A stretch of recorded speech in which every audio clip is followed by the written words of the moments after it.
آپ اپنی اولاد کو چاہتے ہو کروڑپتی بن جائے، دولت مند بن جائے، یہ ابے بھائی مسافر خان ہے، لعنت بھیجو یار، بن جائے تو ٹھیک ہے، میں نہیں کہہ رہا ہوں ان کو غریب لاوارث چھوڑ کے جاؤ، فوکس کس کو کرو بھائی، نیک بن جائے، دیندار بن جائے، پرہیزگار بن جائے. اگر پرہیزگار بن گئی نا، اللہ پہ اعتماد اور تعلق ہو گیا، سوکھے ٹکڑوں میں بھی آپ کی اولاد خوش رہے گی. اور اگر پرہیزگار نہیں بنی تو میں نے کروڑپتی باپ کو دیکھا ہے جس نے کروڑوں روپے کی جائیدادیں بچوں کے لیے تیار کی، اور وہی بچے باپ کو صبح شام ٹینشن بھی دے رہے ہیں اور خود بھی ڈپریشن کی گولیاں کھا رہے ہیں، وہ دین نہ ہونے کی وجہ سے. تو لیلۃ القدر میں کیا دعائیں مانگنی ہے؟ دو دعاؤں کو فوکس زیادہ کرنا ہے. ایک ہدایت اپنے لیے بھی، اپنے ماں باپ کے لیے، بیوی اور بچوں کے لیے، اپنے بہن بھائیوں کے لیے، اور ان کی ازواج اور ان کی اولاد. یہ آپ کا فیملی کیا ہو گئی؟ کمپلیٹ. یوں دعا مانگے، اے اللہ عافیت والی زندگی دے، سیدھے راستے پہ چلا دے مجھے، میرے والدین کو، والدین میں باپ دادا سب آ گئے، نانا نانی سب آ گئے، میرے والدین کو، میرے بیوی بچوں کو، میرے بہن بھائیوں، ان کی ازواج اور ان کی اولاد کو. ازواج میں شوہر اور بیوی دونوں آ گئے ہیں، تو یہ آپ کی فیملی کیا ہو گئی؟ کمپلیٹ. تو یہ سب کے لیے دعا کر دی. تو چند دعائیں، اب موضوع چل پڑا ہے تو میں بتا دیتا ہوں جو مانگنی چاہیے، کیونکہ ہمارے یہاں دعا ہی نہیں، عجیب سی طریقے سے دعائیں مانگی جا رہی ہوتی ہیں. چند دعائیں بہت ضروری ہیں جو ان لیلۃ القدر میں آپ نے کثرت سے مانگنی ہے. ایک دعا سب سے پہلے میں نے بتایا کیا مانگنی ہے؟ ہدایت. بلکہ اس سے بھی پہلے اپنے گناہوں کی مغفرت، کیونکہ گناہ دعا کی قبولیت میں آڑ بنتے ہیں. اللہ کہتے ہیں تو میری تو کچھ بھی نہیں مانتا اور اپنی مجھ سے منوا رہا ہے، میں جب تجھے آزمائش میں ڈالتا ہوں تو کچھ بھی نہیں کرتا. تو پہلے اللہ سے معذرت کر رہے ہیں، معافی مانگے، جو میرے گناہ ہو چکے معافی چاہتا ہوں، میں اقرار کرتا ہوں میں غلط ہوں، تو میرے گناہوں کو کیا کر دے؟ معاف. یہ بار بار مانگے اللہ سے. یہی ہے انک عفو تحب العفو فاعف عنا. اور دل میں نیت کریں اللہ میں تجھ سے وعدہ کرتا ہوں آئندہ میں گناہ نہیں کروں گا. شیطان ایسے موقع پہ کہے گا ہبے تو کر لے گا، تو کیوں جھوٹے وعدے کر رہا ہے؟ تو شیطان کو بولے تو اور میں جانوں اللہ جانے تجھے کباب میں ہڈی بن کے تجھے کیا تکلیف ہو رہی ہے. یہ شیطان نا ایسے موقع پہ یہ کرواتا ہے تاکہ منہ سے بات بھی اچھی نہ نکالو آپ. شیطان آئے گا اور کہے گا کہ بھائی تو دعائیں مانگ رہا ہے کہ تو میں دوبارہ نہیں کروں گا، تو نے کرنا تو ہے یہ کام دوبارہ، کیوں اپنے آپ کو دھوکہ دے رہا ہے؟ تو آپ شیطان سے کیا بولو، بھائی میرا معاملہ اللہ کا معاملہ، تیرے کو بیچ میں تکلیف کیا ہو رہی ہے؟ جیسے میں جب شادی کر رہا تھا تو لوگ محلے والے کہہ رہے تھے مفتی صاحب کو کیا ہو گیا، پھر تیسری شادی کر رہے ہیں. تو ایک صاحب نے کہا بھائی اپنے خرچے پہ کر رہے ہیں، لڑکی کے ابا راضی ہیں، تو آپ کو تکلیف کیا ہو رہی ہے؟ ان کے گھر والوں کو ہو تو سمجھ میں آتا ہے. تو یہی بات شیطان کو سمجھا دیا کریں. صحیح ہے، یہ وسوسے ڈالتا ہے شیطان عمل سے روکنے کے لیے. تو بھائی جب بعد میں خدا نخواستہ ہو گیا تو دوبارہ توبہ کر لیں گے. اب یہ تھوڑی کہ اگر ہونے کا خطرہ ہے تو ہم کوئی اچھا کام ہی نہ کریں، باقی اچھے عمل بھی چھوڑ دیں اس چکر میں کہ ہم سے تو گناہ ہو جاتا ہے تو اب ہم کیا، ہمیں کیا. بھائی ہو جاتا ہے تو جب ہوگا تو دیکھا جائے گا، ابھی تو نہیں ہو رہا نا، ابھی تو جذبہ ہے نہیں کریں گے بس. تو پہلے کیا کرنا ہے؟ گناہوں سے توبہ. اس کے بعد ہدایت کی دعا. سب سے بڑی ضرورت کیا ہے؟ سیدھے راستے پر چلنے کی توفیق. اس میں اپنے لیے، بیوی بچوں کے لیے، اپنے والدین اور بہن بھائی اور ان کی ازواج اور اولاد، یہ پورا بڑے بڑے رشتے کور ہو گئے اس میں، ٹھیک ہے نا.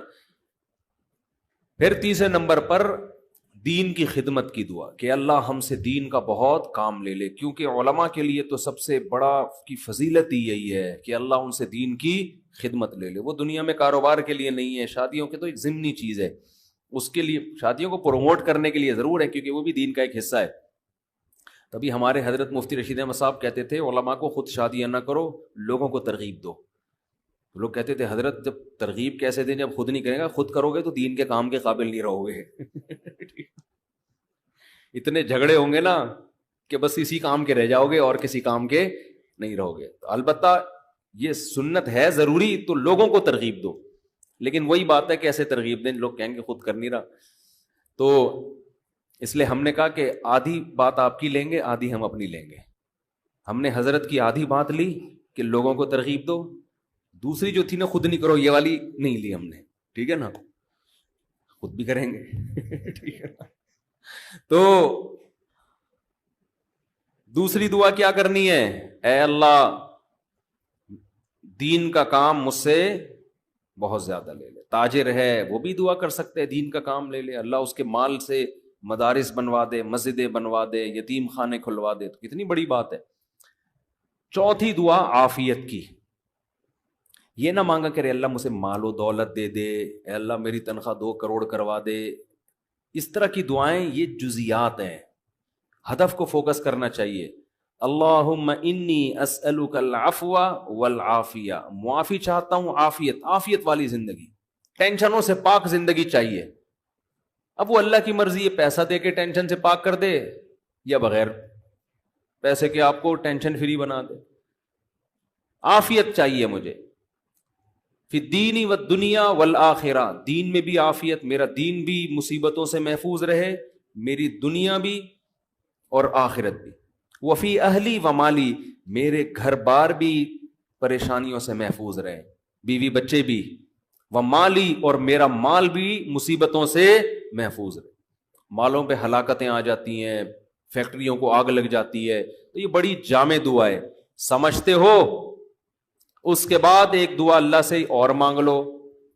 شادی شدہ آدمی کے لیے گھر ایک بڑی ٹینشن ہوتا ہے نا، وہ کہہ سکتا ہے کہ میں اللہ سے مصیبت سے پناہ مانگ رہا ہوں، تو مصیبتیں تو میں نے گھر میں خود پالی ہوئی ہیں. شادی شدہ لوگ، بعض لوگوں کی یہ رائے ہوتی ہے، تو یوں دعا مانگو، ربنا ہب لنا من ازواجنا وذریاتنا قرۃ اعین، اے اللہ ہمیں ہماری ازواج یعنی بیویوں اور اولاد کی طرف سے آنکھوں کی ٹھنڈک. یہ دعا عورت بھی مانگ سکتی ہے کیونکہ زوج کا لفظ بیوی پر بھی اور شوہر پر بھی. آنکھوں کی ٹھنڈک دے، ان کو ہماری آنکھوں کی ٹھنڈک بنا دے. جب ہم گھر آئیں تو خوشی ہو، میری وائف بیٹھی ہوئی ہے ماشاءاللہ، میرے بچے بیٹھے ہوئے، خوشی ہو. یہ نہ ہو کہ جب گھر آئے تو پتہ چلا بیگم میکے گئی ہوئی ہے تو خوشی سے پاگل ہو جائے آدمی، جیسے کہ آج کل ہو رہا ہے. وہ ٹک ٹاک پہ آتے تھے نا پہلے، اب تو پتہ نہیں، موقع ہی نہیں ملتا دیکھنے کا. وہ ایک آدمی کا دکھایا، اس کی بیوی میکے جا رہی ہے تو وہ بڑا پریشان، نہ کہ یار جا رہی ہے، کچھ افسوس ہوا، اور ادھر منہ کر کے خوشی سے ناچ رہا ہے، ٹھیک ہے نا. تو یہ کنڈیشن نہ ہو. اے اللہ ہمارے گھر والوں کو اور اولاد کو ہمارے لیے آنکھوں کی ٹھنڈک. آنکھوں کی ٹھنڈک کا یہاں مطلب یہ ہے کہ ان کو نیک بنا دے. ان کو کیا بنا دے؟ نیک، شریف، شرفا. نماز روزے میں لگے ہوئے ہوں، گھر جاؤ تلاوت کا ماحول ہو، دعاؤں میں لگے ہوئے ہوں، تلاوت کر رہے ہوں. تو جس کی فطرت صحیح ہو اسے یہ عمل دیکھ کر اس کی آنکھیں کیا ہو جاتی ہیں؟ ٹھنڈی. اور اگر آپ گھر میں گئے، بیگم صاحبہ ڈرامہ دیکھ رہی ہیں، سین چل رہا ہے بڑا ٹائٹ قسم کا نا، اور بچے بھی پب جی پہ لگے ہوئے ہیں، فلمیں دیکھ رہے ہیں، میوزک سن رہے ہیں، خدا کی قسم اس سے آپ کی آنکھیں ٹھنڈی نہیں ہوں. میں لوگوں سے کہتا ہوں اپنی بچی کو اسکارف پہناؤ، پراپر ڈریس پہناؤ، پھر دیکھو کتنی پیاری لگے گی آپ کو. اور آپ اس اسکارف جو ہے نا، اور اسکرٹ پہنا دو، سلیو لیس کپڑے پہنا دو، آپ کو وہ آنکھوں کی ٹھنڈک نہیں لگے گی. گھر کا ماحول دینی ہو، طہارت کا، نماز کا، تلاوت کا، معمولات کا. تبلیغ والے کروا دیتے ہیں، اپنی عورتوں کو تبلیغ میں وقت لگواؤ گے تو گھر میں یہ معمولات شروع ہو جائیں گے. تبلیغ میں بڑی جان ہے. بڑے بڑے لوگوں کو میں نے دیکھا ہے، بیگم کنٹرول میں تھی، تبلیغ میں لے گئے، صحیح ہو گئی، وہ گھر کا ماحول بن گیا. اور گھر کا ماحول عورت سے بنتا ہے، آدمی سے نہیں بنتا. تو آنکھوں کی ٹھنڈک بنا دے. وَجَعَلْنَا لِلْمُتَّقِينَ إِمَامًا، یہ اسی کی تفسیر ہے. اور ہمیں پرہیزگاروں کا امام بنا. یہ مطلب نہیں کہ اگلے الیکشن میں ہم جیت جائیں.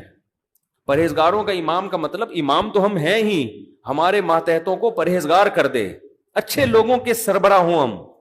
تو بیوی بچے آپ کے ماتحت ہوتے ہیں نا، تو ہمیں ان کو کیا بنا دے؟ تو پرہیزگار بنا دے.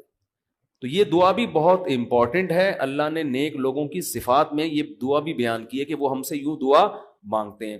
اور 2 دعائیں اور جلدی سے بتا دوں، یہ ٹاپک نہیں تھا، لمبا ہوتا جا رہا ہے مسلسل، اس پہ میں مستقل انشاءاللہ بیان کروں گا. 2 دعائیں اور لیلۃ القدر میں، اور ویسے بھی معمول بنائیں. ایک دعا یہ کہ جہنم کی آگ سے خلاصی، بار بار قرآن یہ بیان کرتا ہے، جنت کی طلب اور جہنم کی آگ سے خلاصی. قرآن بار بار کہتے ہیں ہمارے نیک بندوں کے دل میں جنت کی اتنی لالچ ہے کہ راتوں کو اٹھ اٹھ کے اللہ کو پکارتے ہیں کہ اللہ ہمیں اس جنت کا وارث بنا دے، محروم نہ کرنا اس جنت سے۔ جن کا آخرت پر ایمان نہیں ہے نا، انہوں نے جنت کو دوسرے درجے پہ رکھا ہوا ہے۔ میں بھی ہو سکتا ہے جنت ہو، مل جائے تو ٹھیک ہے، اس طرح سے مانگ رہے ہوتے ہیں۔ آپ مجھے بتاؤ دنیا میں آپ کو کوئی ایسا پیکج دیا جائے کہ یہ کر لو تو تمہیں پھر اس کے بدلے میں یہ ملے گا، اس میں 1000 گز کا بنگلہ ملے گا، اور ایسا بنگلہ ہوگا، کروڑوں روپے کا بنگلہ ہوگا، اس میں پھر تمہاری بڑی اچھی شادی ہو جائے گی، بہت خوبصورت بیوی ملے گی تمہیں، اور اس میں تمہاری خوراک ایسی ہوگی، تمہاری جوانی 100 سال تک رہے گی ہے بھائی، اور تمہیں جناب کروڑوں کروڑوں روپے کی گاڑیاں ملیں گی۔ یعنی جنت کے 10ویں حصے کی بات اگر ہم سے کی جائے دنیا میں، تو میرا خیال ہے سارا دن اس کی تلاش اور طلب کے علاوہ ہمارا کوئی کام نہیں ہوگا۔